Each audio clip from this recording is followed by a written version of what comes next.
you might lose weight as a result, but you might not. Who says it has to happen to improve your blood pressure? Let's add fruit and vegetables. Let's look at the amount of processed foods you're eating, not to demonize it, but let's just see, the overall picture here of what's going on. How are you feeling eating these foods? What's your stress level? Hello, it's not just all food. Are you exercising? We know that is proven to lower blood pressure.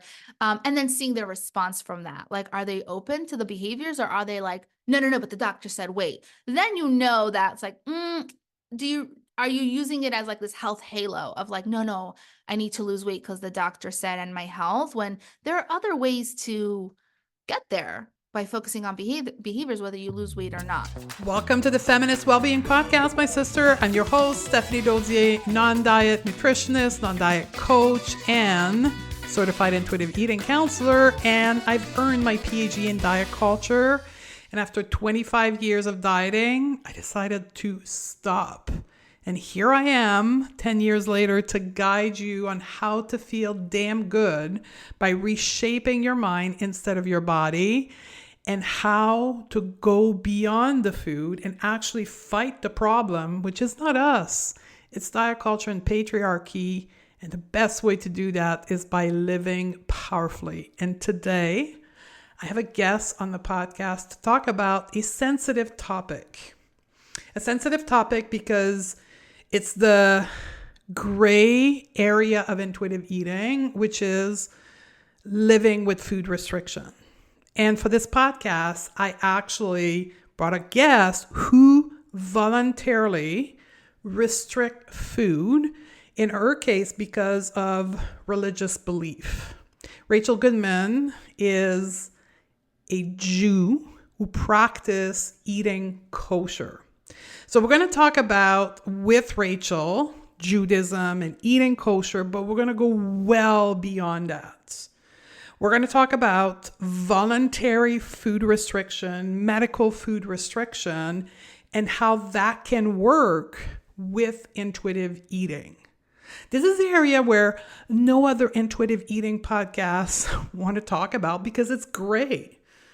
But I want to have those conversations, and Rachel was the best guest for that. So Rachel is a registered dietitian, a speaker, and a mom of 4 who specialize in helping women break free from diet binge eating cycle, and also, just like me, mentor intuitive eating professional in elevating their counseling skills. So she was the perfect guest for me to have this conversation with.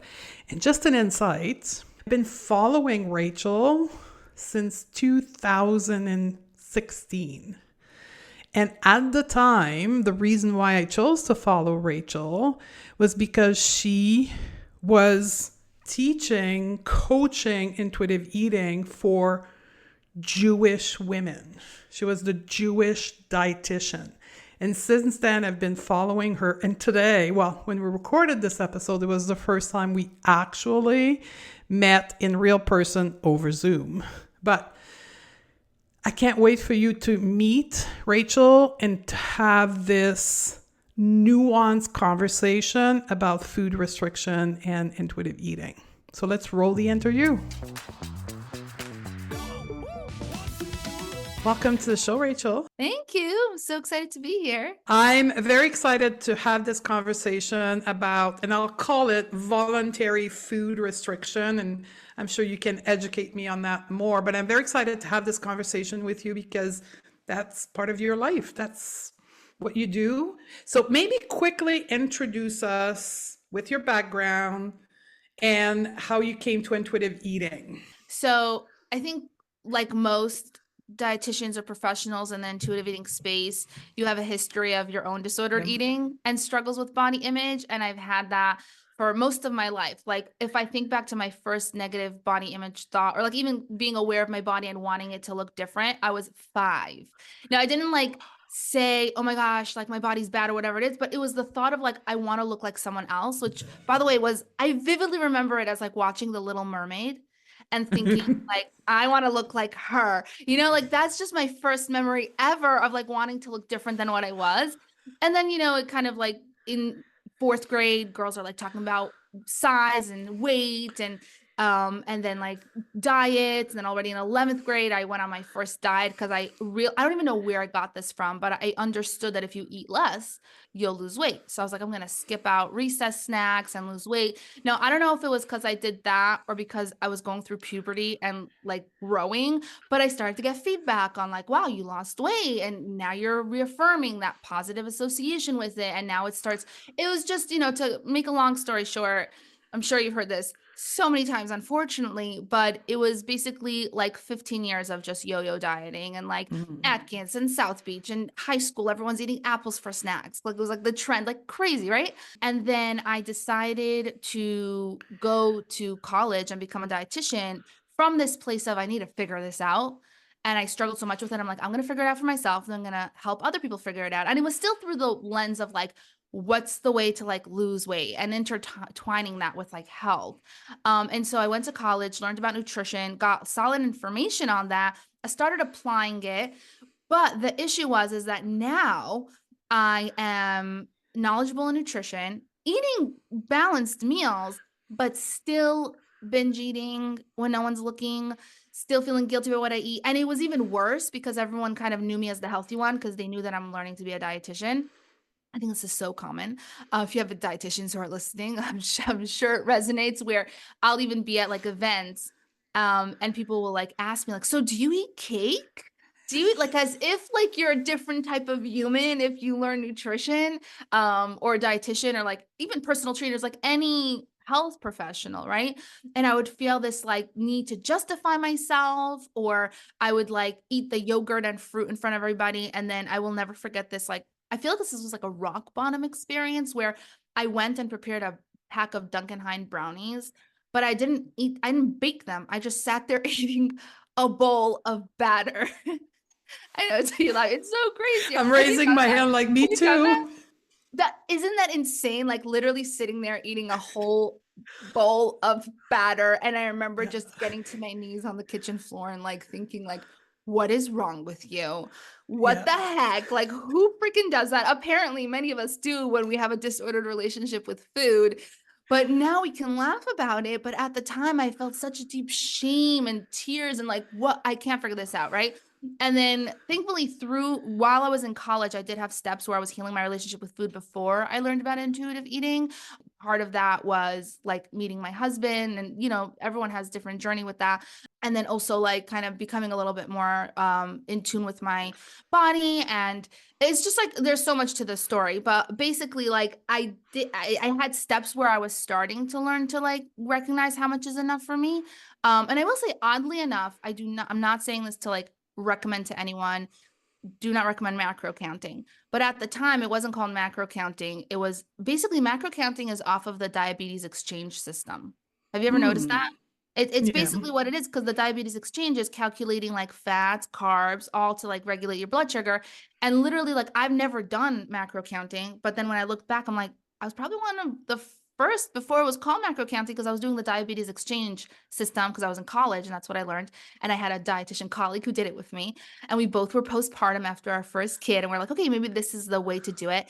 And although it didn't resolve my binge eating long term because it like worked, quote unquote, right? I put this in quotes because it doesn't really work. It doesn't work long term.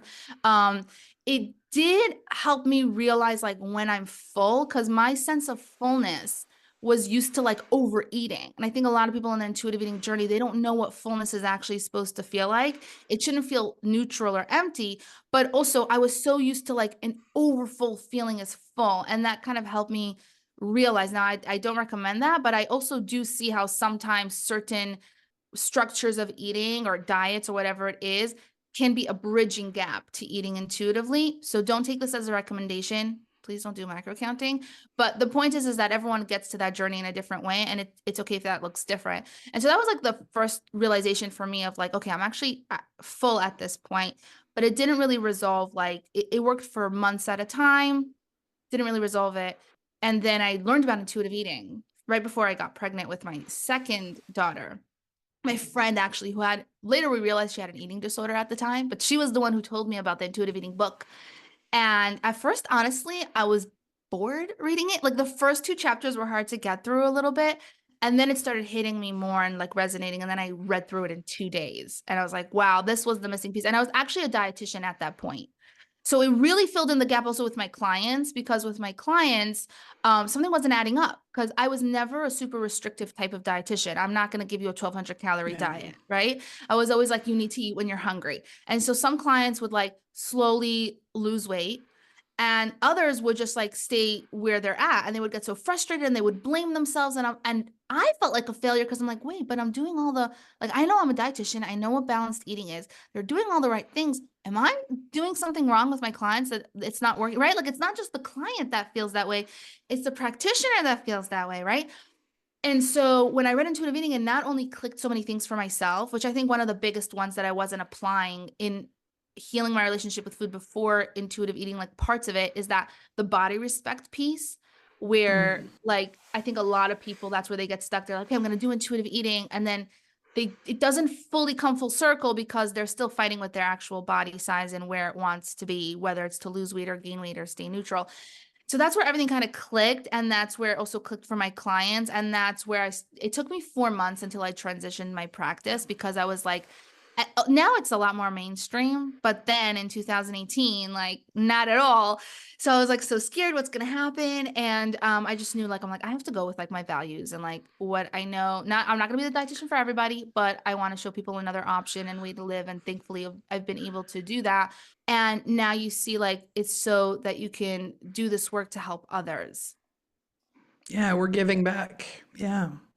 So let's explore intuitive eating from the lens of Judaism, or more particularly around voluntary food restriction, because that's a place where, for some people, it gets really confusing because their belief system, or even in some case, their medical situation, food allergy, Mhm. requires for them to voluntarily restrict food.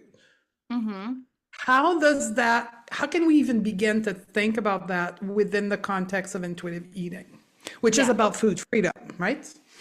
Exactly. So first, let me explain like what kosher is in case somebody Perfect. doesn't Yeah, know. let's start with the basic.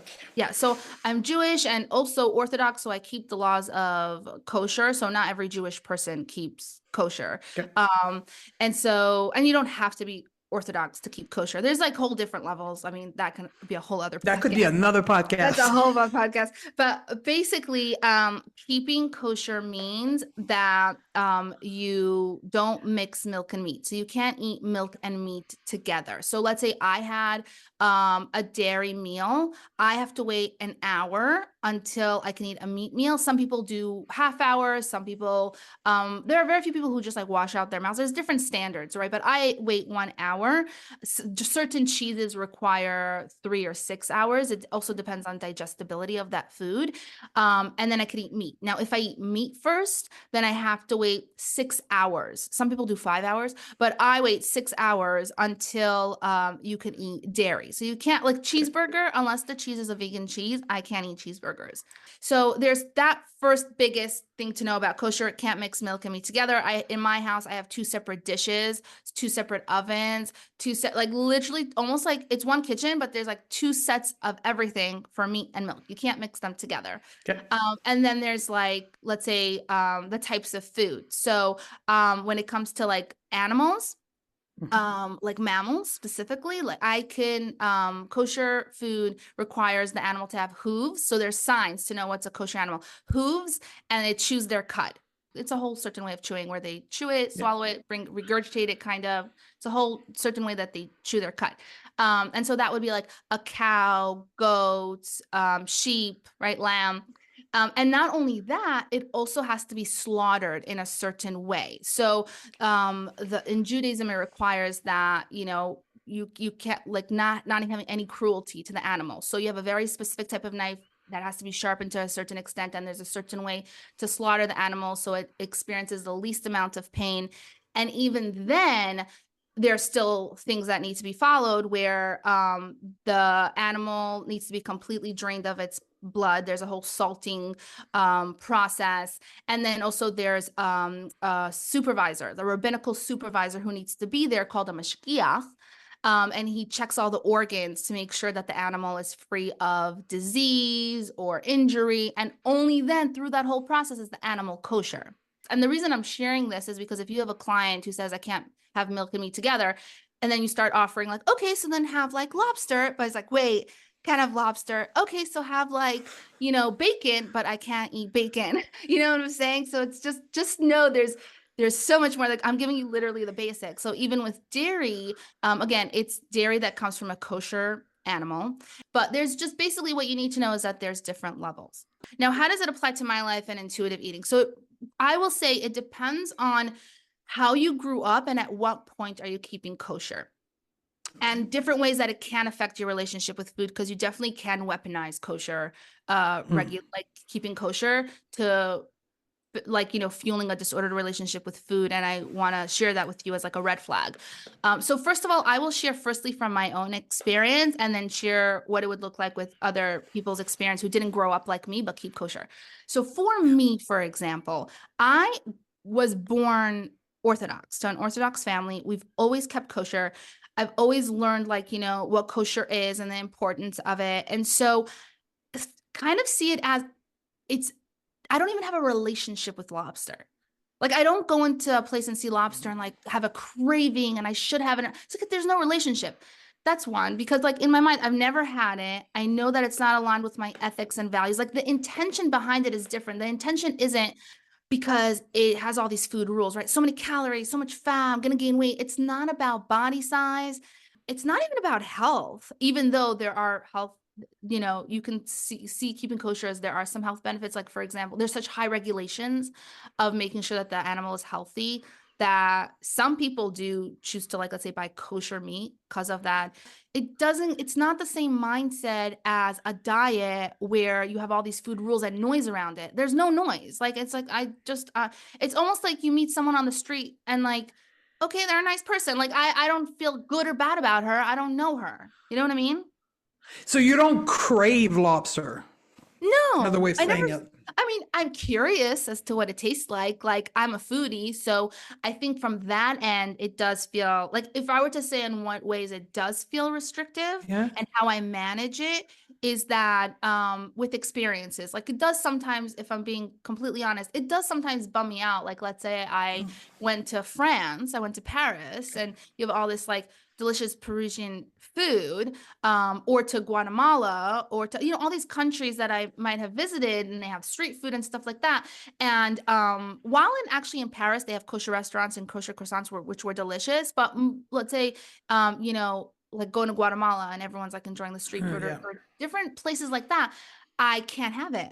And it is part of the culture. Food is, we always say this, food is more than nutrition. It's culture, it's experiences, it's memories. And I feel like in certain situations, I do miss out and it's a bummer, but it's not the same type of restriction where I'm battling myself and I feel guilty or I'm trying to have willpower. There's no willpower involved. It's just kind of a bummer of like, oh man, that would be so awesome to go to this like restaurant in Greece that's like rated Michelin star and Yeah. their stuff.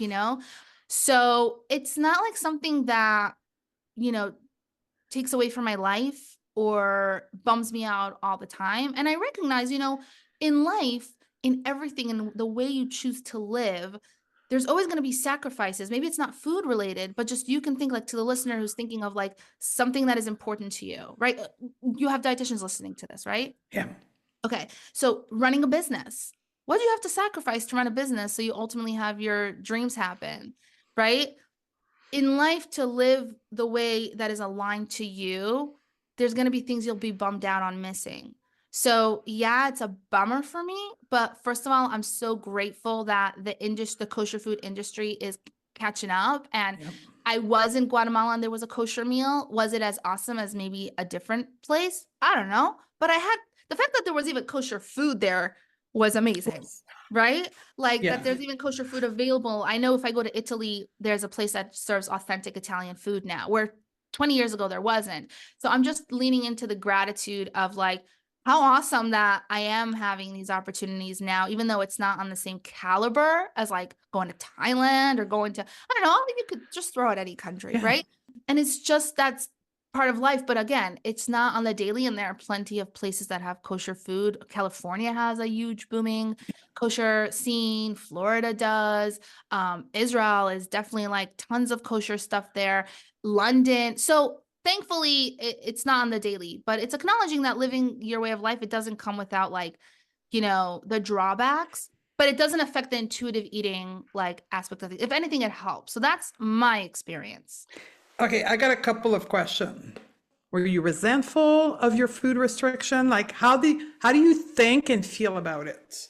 Okay, so this is personal to me, of course, because it's my experience. So I was not resentful at all. I think there's a fun Yeah, element that's to what I it thought. where like we laugh at ourselves. I think a lot of people who keep kosher will who've experienced something like this, like will find the humor in it. Like, how insane are we? Like I think in many aspects of when you're I'm not going to speak for all religions, but I know for my religion, we are very fully aware of what it looks like if you're not actually living this way. Like Okay. there are so many things that can look like, what are you doing? Like if someone were to walk into our room, can you imagine what they would think? Like it's like we have room service, we have food. Like, why are you cooking rice in an egg pan in your hotel? Like it looks insane, you know what I'm saying? So I think we approach it in many areas and kosher and in different places like humor and also pride. Like this is who we are Yes. and this is what we do, and I'm just so proud of that, you know what I'm saying, that we don't worry about what someone else is thinking, and it takes a certain level of strength as well to stay true to yourself and be like, okay, you're all eating. Like we've been, let's say, at a hotel where it was like a hostel hotel, so everyone comes out of the room and in the middle they're all eating, and we would sit there and eat like our food and everyone else is eating their food. And it was kind of like, on the one hand, you're bummed that you're not joining with everyone, but you still do have food. And there is a sense of like not strength of willpower, self-control. Let's not confuse that, right? With like dieting, but rather like this is an uncomfortable situation wherever is eating something, but like we're being true to ourselves. And it's not always the case. I will say, like, I know in my internship, we went out to a restaurant and I had to order just like a drink because nothing was kosher there, but I still wanted to hang out. And again, there's that bummer feeling, but it's not, it comes with a sacrifice of living in alignment and being true to yourself. And that's sometimes in every area of life, being true to yourself is sometimes going to be uncomfortable, and that's okay. What I'm hearing is it's an expression of my value. I'm bringing my value into life in my world. I'm expressing them. Is that right? Yeah, I guess you can see it through that. I guess because it's so my norm that I don't even think through those steps, but ultimately it has to go through those steps for me to do it. Yeah, I'm seeing commitment to your value because eating these food and celebrating on these days is part of your value system. And by doing so, you're expressing your value. Yeah. Yeah, exactly. No, I have one more question. You said something earlier, and I want to come back to this because you said, I don't have to, I have the freedom to eat non kosher, but I'm choosing to. How important is that mindset? There's a sense of like, on the one hand, for me personally, again, I grew up this way. So there is a level of like, I choose it, but I always wonder, I'm like, am I really choosing it? Because I was born into Yeah. this. Am I really gonna like, I think the guilt that I would have eating not kosher is related to doesn't matter what food it is, it's the eating not kosher, not the food itself. You know what I'm Got saying? it. That's what the guilt would feel like, not eating it's because I ate bacon and whatever food rules I have. It's like because I ate bacon, period. Oh my God. For me, it's not if you eat bacon, cool. But for me, right, according to my values. Yep. Because what we know from an intuitive eating perspective is that when we restrict, there's a Oh, the rebellious rebelliousness. binging on the other side, right? Right, So right, why are you not binging on the food that are restricted? right. Okay. So, and I'm so glad you asked this because it's going to lead to that next point I wanted to Yeah. share with you Yeah. anyway. First of all, I'm eating enough. So people who keep kosher Got binge, it. they can still have an unhealthy I work with Jewish women and they have, I would actually say there's insane amount of disordered eating in the Jewish Orthodox world, like with dieting, and we're just like everybody else. Like Yep. we're all, impacted by diet culture, body image. So it's the thinness, the motivating factor. So yeah, like if your motivating factor is thin, whether you're religious or not, whether you keep kosher or not, you're gonna have a Exactly. disordered relationship Yeah. with food. And so the reason I am not binge eating right now because I keep kosher is, first of all, before even keeping kosher, I am eating enough. I don't feel guilty about carbs. Whether it's like kosher, not kosher, I have no issues with carbs. I know how to eat in ways that are in tune with my body, right? A human body is a human body, whether you're religious, any religion or not, any restriction Yep. or not, right? Listening to your cues, eating foods that satisfy you. And so that's reason number one that I don't binge, just as basic human needs. Now, in terms of the added restriction of Yep. going somewhere and be like, I can't eat this.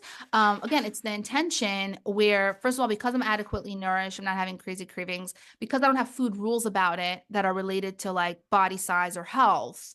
My food rules about it is, it's just something that I cannot have based on the way my ethical reasoning. It's, by the way, it's the same thing I think you wanted to mention, like, let's say veganism, right? Yes, So please. you Yep. have to be, some people will be vegan because they truly ethically will say like, how can you slaughter an animal? Like, I will not eat an animal. Their food rules about it is not about the animal's meat is gonna cause weight gain or cause cancer or cause, like, any food rule that you have about it. Their whole intention with it is like, through the lens of compassion and their value and their identity of who they are. They view themselves as someone that will not harm animals. And if they translate eating animals as something harmful, then it's an identity thing. It's a values, ethical thing. So they are Yes. vegan. Now, you have to be very careful with veganism. You want to be honest with yourself. Are you really vegan because you care about the animals? And even no matter why you're vegan, make sure you're very susceptible to vitamin deficiencies, B12 and like other ones. So make sure that you're on top of that. But there are so many people who have an eating disorder who will just say, well, I'm just vegan. I just like Yeah, care yeah. about the animals and all that. So be honest with yourself. There's vegan where it's really aligned with your life, which you'll sense that it's peaceful. And then there's vegan where you're constantly stressed out and there's constant noise in your mind. That's probably not authentic veganism. And it may likely lead to binge because I've seen in the past vegan, like work with vegan, where they were resentful of not being able to eat the croissant. You mentioned Mhm. croissant earlier because it has Mhm. butter. And there was a lot of resentment, and the resentment caused the binging in secret of the croissant.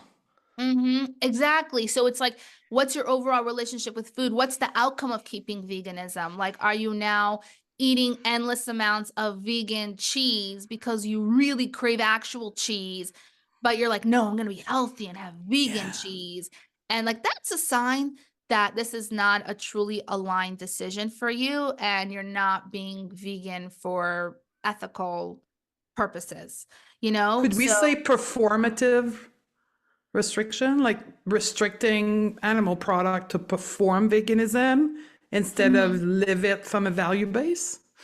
Yeah, that sounds accurate. Like it's also like this health. It goes aligned with this concept of health halo. Like, no, I'm not being on a diet. I'm just being healthy. This is like really Yeah. important. It's kind of also same thing when I've seen this with clients who come back from the doctor's office, who the doctor, without evaluating anything, will be like, you need to lose weight. And so now the doctor, and you're not healthy, or like they'll have high blood pressure.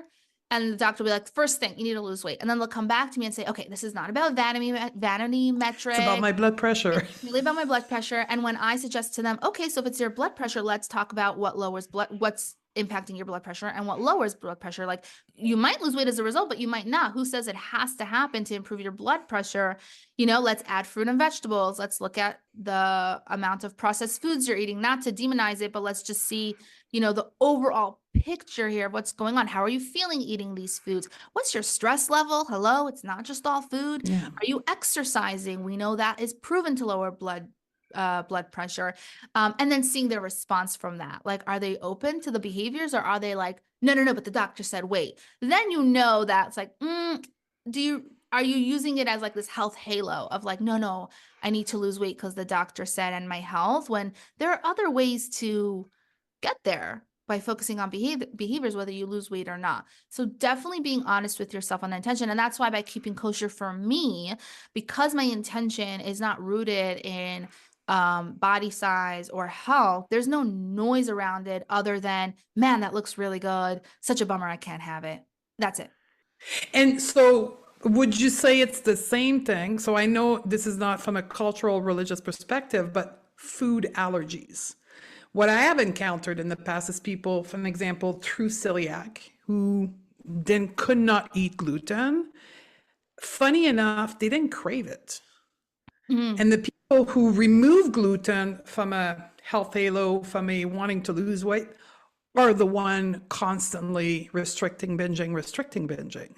So before I answer that, I do want to mention something about keeping kosher restrictiveness and how that can, Yes. be intuitive or not, because I just said my own experience, but I know from other people who've shared they have a different experience with keeping kosher. And I think it would just, I don't want just to for me to No, represent no, no. everybody who goes through this. So for example, certain situations where eating intuitively feels harder with keeping kosher is that if you didn't grow up eating kosher, and this Ah, wasn't like you're kind of basically you grew up not religious and now you want to become more religious, right? Like you're strengthening your spirituality and connection to Judaism. And one of the things to take upon yourself is keeping kosher. Now you come from a lifetime of eating cheeseburgers and you love cheeseburgers. And it can be really hard for you, and you might really crave cheeseburgers. I don't think that will necessarily lead to binge eating. I do think that it might lead to like dissatisfaction where you're trying to satisfy a craving because you know what it tastes like. And then you might initially like eat a little bit more because you're like, this didn't satisfy me. This didn't satisfy me. And I think that comes to the way to deal with that, as long as their basic relationship with food yeah. is good, right? So we're not talking about someone who has a disordered relationship with food. We're talking about someone who has a healthy relationship with food, who is now keeping kosher. They might find themselves in the beginning like overeating from a place of like trying to satisfy what they really want when they can't have it. But with time, like you lead into like peace with it, right? Like you learn to make acceptance with it, and like I have to accept the fact that I'm just not going to have cheeseburgers anymore, and I'm never going to have that, at least with the way you see it now. I mean, who knows what happens in the future, but your commitment right now is like, okay, I'm just never going to have these foods again. You can grieve that. It does take time to like accept that. And also what's great is that there are so many alternatives that could taste very similar to what you actually like. Like there are so many, you could have a cheeseburger with vegan cheese. Nowadays you have cheeseburgers with vegan cheese that taste so similar to real burgers that are, I mean, I've had people tell me that don't keep kosher, that they've had cheeseburgers that were incredible, that were kosher. So thankfully nowadays there are so many alternatives to trial with.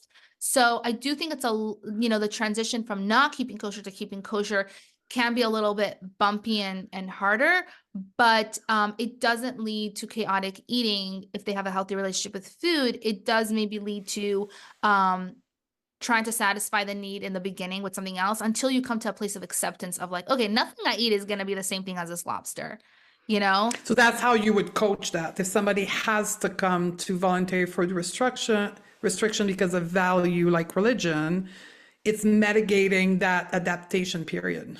Yeah, and it's helping them come to an acceptance. It's also, I think, alternatives are super helpful. Like you mentioned in the beginning, people who have medical conditions, celiac, Yeah. alternatives. And I think this is where what happens is that when someone's healing their relationship with food, diet culture is very into alternatives. This is the healthy alternative, this is a better alternative, this is a good alternative, which there is truth to. Maybe this is a more nutrient dense alternative, this is a low sugar alternative.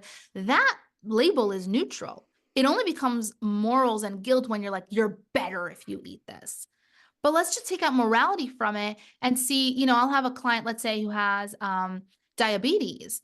And she's like, okay, the fact is that when I eat this food, my sugar really shoots up, like something really sugary, right? So of course we need to find ways to like understand how to eat carbs and what like it's not like you have to cut out carbs, understand how protein impacts the absorption of blood sugar, fat, timing of day.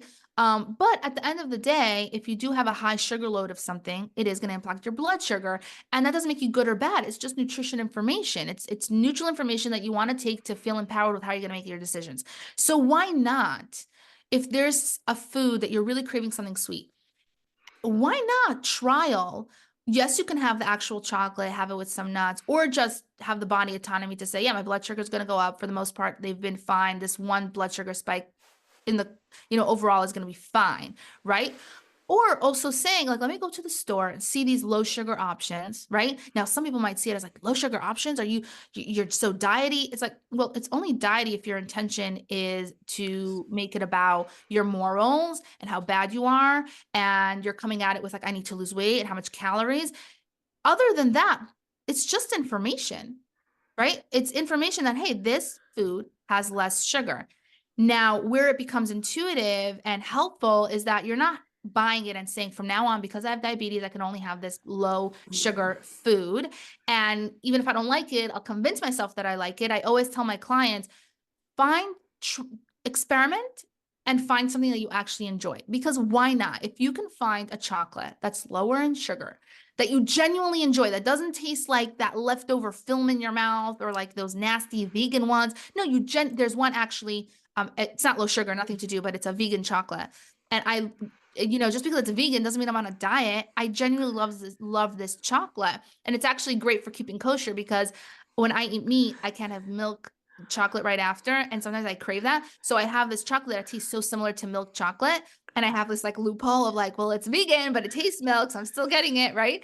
That's what I mean by alternatives. And I had a client like that actually who was having very much disordered eating, and part of her disordered eating was that she didn't want to make herself eat meat, because she knew she can't have dairy, and she loves dairy chocolate. So she would literally like end up, she couldn't find an option. Let's say there was like a chicken wrap, but she won't eat the chicken wrap because she needs to know she can have her chocolate. And that's restrictive. So she doesn't eat lunch. She skips lunch. She ends up binge eating on 7 chocolates later. And so we needed to work on her mindset not to have kosher, because see, kosher could lead to the disordered eating if you have an unhealthy relationship with food. It has nothing to do with the kosher. It's kind of weaponizing the kosher from a baseline of disordered eating. So keeping kosher doesn't cause an unhealthy relationship with food. It's that if you have an unhealthy relationship with food, aspects of keeping kosher can like fuel it if you're going at it from a negative place. So for her, for example, because she felt restricted with chocolate, she needed to learn that she really could have chocolate whenever she wanted. So it's not a big deal if she has the chicken wrap and then right after she can't have, because she can have it whenever she wants. And also I did introduce her to this chocolate where she's like, okay, it's not exactly the same as dairy, but it's pretty close, and like she enjoyed it and it was helpful. So finding alternatives to really satisfy you, and that's what's going to help with like medical conditions. It doesn't mean that you're dieting. I think we have to reframe that, where so many people are, immediately have this resistant reaction to any kind of alternative food option that's like less in sugar or, more in protein or whatever it is. And they immediately label it diet culture. But it's like, I kind of look at it as like, I'm going to use diet culture to my advantage. I'm kind of like going to be sassy with it and like, ooh, you're trying to get me to diet. Well, guess what? I'm going to use it. I'm going to use it in a way that I want. I'm going to take it back from you. Like you say on the label, all these things. Okay, I'm going to use it for my benefit and something in a way that actually nourishes me, not because you're trying to make me feel bad. Yeah, and I see the gray zone. I see people being reactive in black and white thinking of applying like it's diety to everything, Mhm. where in fact, I believe that intuitive eating, when you come to peace with intuitive eating, is when you can see the gray zone. When you Mm, can have the conversation about diabetes and say, yeah, it's going to increase my sugar, I'm good for now, but other option may go get low sugar chocolate. Like mhm. that, the gray zone is to me true intuitive eating. Exactly, because here's the thing. If you are in this place where I'm eating intuitively, so that means I'm not going to have low sugar options because that's diety, you're kind of robbing yourself of an opportunity to experience a food that you might like, a food that might help your blood sugar, that has nothing to do with, it's another way of diet culture stealing your health. Because it's like I'll have a client who will feel so like resistant to eating vegetables, because she's like, every time I've eaten vegetables, and it's almost like a trauma response, where in the past you've had so many vegetables that you forced yourself to eat and you were so disconnected from yourself when you had it. So now when you could eat whatever you want, you're feeling awful never eating vegetables. You know you need it, but it's almost like, but I'm not dieting, so I'm not going to have a salad. And it's like, whoa, who said diet culture owns a salad? Like healing The your relationship salad. with exactly. Healing your relationship with food also means healing your relationship with nutrition, with vegetables, with fruit, with food alternatives, and making it your own from a place of body autonomy and freedom, where diet's not making me eat this. I don't have to eat this, but let me understand this food and see like, how can I eat in a way that genuinely tastes good, feels like it's I call it reclaiming it from diet culture. Otherwise, diet culture still has a chokehold on you. And this is where people get tripped up and say, intuitive eating doesn't work for me, or I feel awful eating intuitively. And Yeah. it's like, you've only gone halfway. Like you're giving yourself permission, great, but like you also have to heal your relationship with, you know, relearning nutrition in a way that is in alignment with your body and not about like a diet, which is, it's just so sad. Cause then like, that's, I think why intuitive eating kind of gets a bad rep sometimes in different Yeah. circles, the media, because they're only focusing on like eat cookies without recognizing like, okay, let's also relearn vegetables, that it's not just about low calorie. You shouldn't be having a plate of broccoli, but like, yes, have some chicken, rice, and broccoli, you know? And it's learning to have the deeper conversation. Like, I know titling this podcast Voluntary Food Restriction, people will be attracted to it because they think, oh, that's the way to do intuitive eating. So I can restrict X, Y, and Z so I can finally lose the weight. But it's being able to have a deeper conversation about why are we doing voluntary food restriction? And let's talk about the value behind it. Let's talk about why you're making that choice. Yeah, I think even the word restriction is Ooh, good not even point. it's not even applicable really to, let's say, let's go back to keeping kosher or having Yeah. How diabetes or would you call anything. that? I would call it like restriction. I feel it's like, think about the word, like you're restricted, constricted. Yeah. You feel like you're kind of closing in on yourself and you can't have it, versus what's a better word for it? Boundaries. I think Oh, food boundaries makes more sense boundaries. because I have boundaries. Like, I'm not restricting bacon, but my when you think about boundaries in general, like when you have healthy Yeah. relationships, you have boundaries. Like, you cannot speak to me this way. You cannot treat me this way. Or, for example, not even in that way. Like, let's say there are certain things that your friend does that you don't feel comfortable doing. So your boundary is like, look, you can go, I don't know, to this club. I know some people don't feel comfortable with clubs and stuff. Like, you go dance at this club, act however you want, go drinking, do whatever it is. Like, we'll hang out and do something else at a different place because my band, like, don't make me go there, right? Yeah. So it's like you're cutting yourself off from, partying or whatever it is. And some people might see like, why are you restricting yourself? Like, go have fun. It's like, but that's not with my values. So I don't feel restricted. I don't feel like I'm missing out that I can't go to this club and party. It's like, this is my boundary. Like, we're still friends, but we're going to be friends within what is within my values and ethics. So I think maybe boundaries. I think Boundaries. the title though is good. It will attract people. So maybe keeping Yeah. the title of voluntary restrictive eating, but I think it's probably more accurate to say that it's like you have your boundaries, because boundaries always come back to what are your ethics and values and how you want to live. And the same thing And with your I health. Like, love that. yeah, like my health also. Yeah. What would happen if you ate kosher? I'm curious, just out of curiosity. If I ate not kosher, I Yeah. mean, I think it's more of a conscious thing, because like I wouldn't get in trouble. Internal. With kosher, I mean, nothing happens to my health. No one's going to get me into Yeah. trouble. I mean, if people in my life found out, they might be like, why'd you do that? But no one's going to like excommunicate me or be mad at I me. was going to say, yeah. They'll Okay. just probably, I mean, depends what circles you're in, I guess. But for my life, and for everyone that I know, like, I actually have a brother-in-law who doesn't keep kosher. I have quite a few family members who don't keep kosher. Okay. And it's like, that's your decision to make. It's your life. What's interesting, because when you understand how somatic and mindset work, one of the most powerful emotion is shame. It's a huge contribution to rebellious eating and binging is when we assign shame and we process shame. And what triggers shame is typically when people are made to be bad. Like, Mhm. because you do X, you're not only you did something bad, but you're a bad human being. Instead Mm, of just saying you did the bad thing here, but that doesn't make you a bad human, then shame is not triggered as much. So when I hear you talk about morality in your religion, I don't see it as shameful and making the individual bad. And I love that. yeah. At least in my circles, I can't speak for every person on the planet, No, in every obviously. religious circles. There might be a person who will be like, oh my God, they're eating not kosher. That's awful, whatever it is. But again, that doesn't represent the whole world. I think that could also relate to conversations about body image and body size. Like, there will always be people who will moralize you based on what you eat, what you look like, what religion you keep.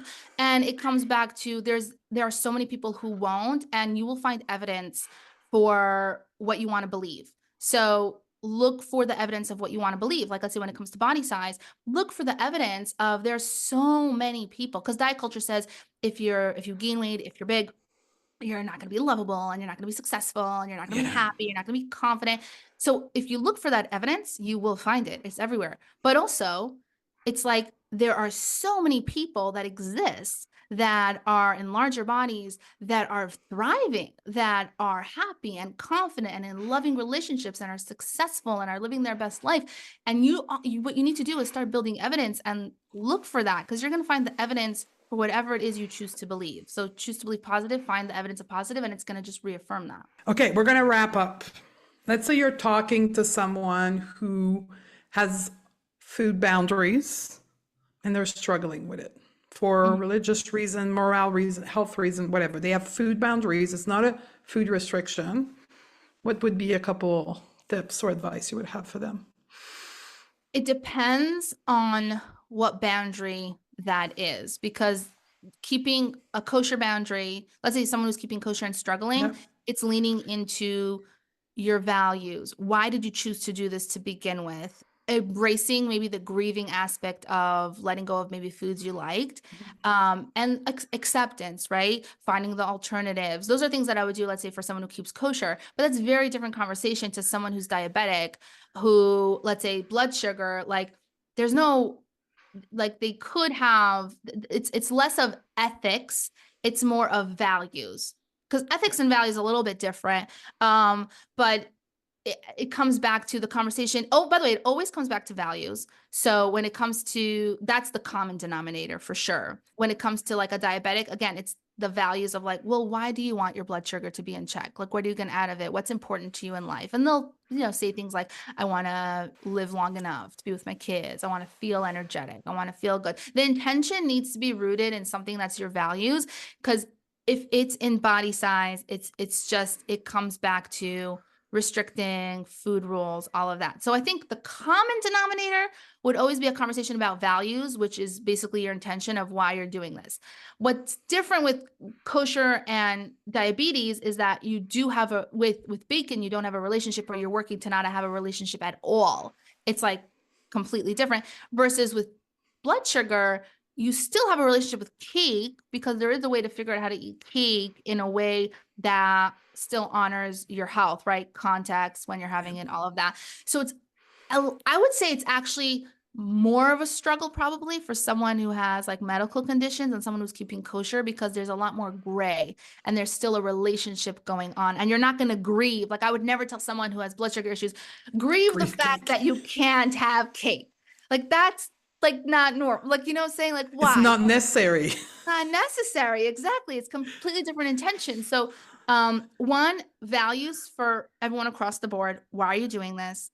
What's your motivator? It needs to be something that is really tied into how you want to live your life. And then with diabetes specifically, I would first make sure they're, the basics, eating consistently. Before even talking about adjusting carbs, it's let's make a habit of having the carbs consistently and having them with something else. Like, can we have it with protein? Then what I would do is also, if they're ready for it, data. Let's get the data and neutrally look at it, instead of wondering and being, oh my God, is my blood sugar going up? And then stressing and then having the blood sugar go up even more.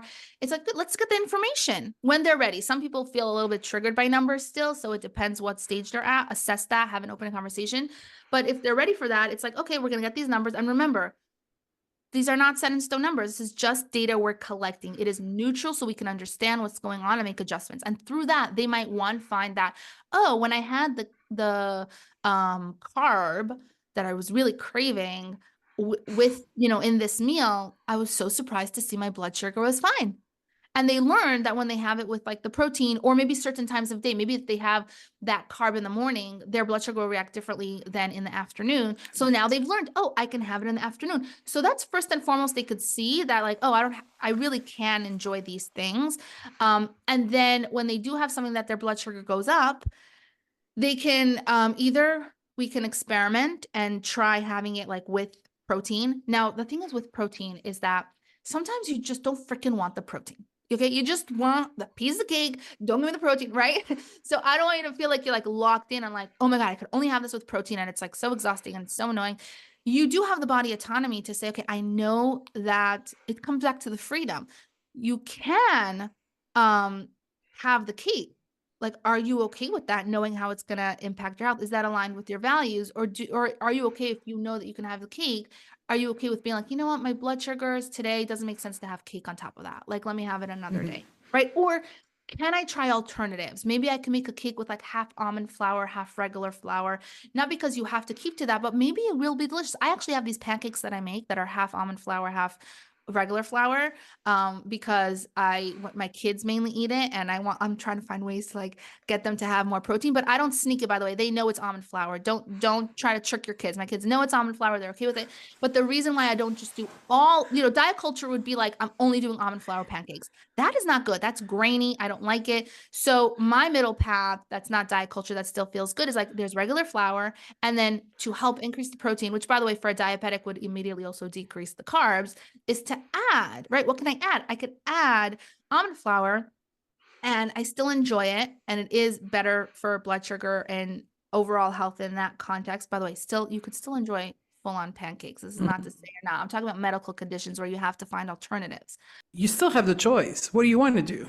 Yeah, yeah, and I think it's like understanding that there will also be discomfort in it. I think the issue Yes. people have with intuitive eating, and I see this all the time with my clients, is this expectation of when I'm eating intuitively, everything feels like it's flowing. Like, oh, okay, so I'm a diabetic and I can't have the sugar, but if I feel uncomfortable, you could have the sugar, but like I have to manage how to have it, then that feels uncomfortable. So like any kind of level of discomfort signals an issue because they associate it with the discomfort of dieting, but it's not the same. Like there is discomfort in life. I always say there's no reality where living a healthy life doesn't take effort. And I think people have this misconception with intuitive eating of like, oh, let's just let it all go and la di da and No, just no, no, no. whatever. No, there's intention, there is structure, it's a lot of work actually in the beginning.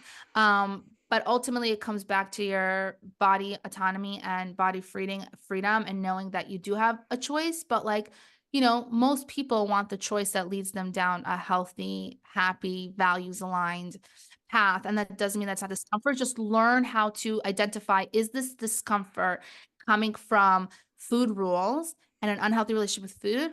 Or is this discomfort coming from doing something that I know is going to benefit me and I don't really necessarily like it, but I know that it's something that I'm going to feel good in the long run and I'm okay with it. It's really about my values. So is it discomfort with food rules and stress?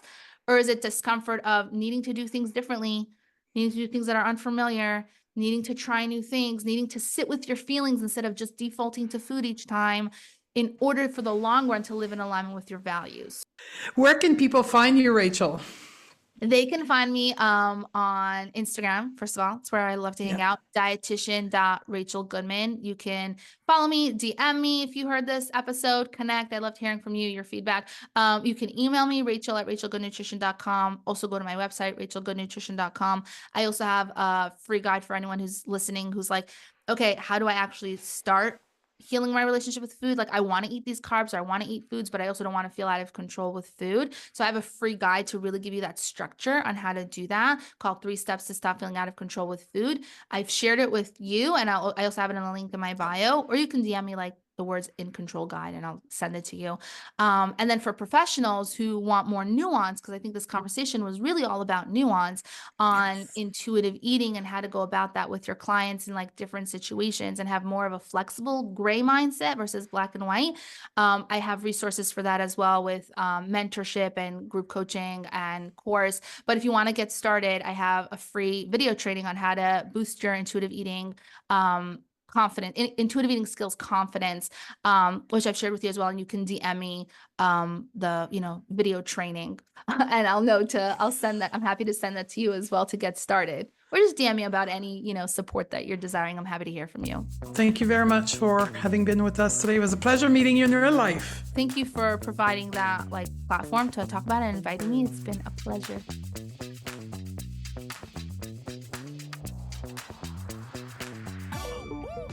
Hey, my sisters, if you are loving what you are learning on the podcast, you have to come and check out our feminist mentorship masterclasses and our internationally recognized non-diet coaching certification. on our website at www.stephaniedozier.com/shop. This is where you can get the individual coaching and the support to take the concept taught on the podcast to the next level, embrace our well-being in a way that will expand our collective freedom and power. Come and join myself and other women to learn how to reshape your mind, not your body. I'll see you there.